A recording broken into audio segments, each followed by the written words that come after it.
وَلِمَنْ خَافَ مَقَامَ رَبِّهِ جَنَّتَانِ، جو اپنے رب کے سامنے کھڑے ہونے سے ڈرا، خوف محسوس کیا، اس کے لیے 2 جنتیں ہیں۔ ہمیں تو کوئی خوف نہیں ہے، رب کے حضور اکیلے حاضری، اس وقت تو ہمیں احساس نہیں ہے وہ کیا دن ہوگا اور کیسی حاضری ہوگی، لیکن اکیلا، یأتینا فردا، لقد جئتمونا فرادا، اس بات کو ذرا آپ محسوس کریں نا، دل سے ذرا محسوس کریں، اکیلے رب العالمین، یوم یقوم الناس لرب العالمین، سب لوگ کھڑے ہوں گے لیکن آپ کی حاضری جو ہے اکیلی ہوگی، اور آپ سے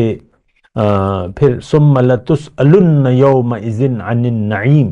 پھر اس دن آپ سے نعمتوں کے بارے میں پوچھا جائے گا۔ تو باتیں دیکھیں مختصر بھی ہیں، اہم بھی ہیں، لیکن مجھے یقین ہے کہ جن لوگوں کو میں یہ باتیں کہہ رہا ہوں، سنا رہا ہوں، ان کے لیے یہ باتیں کوئی اہمیت نہیں رکھتی۔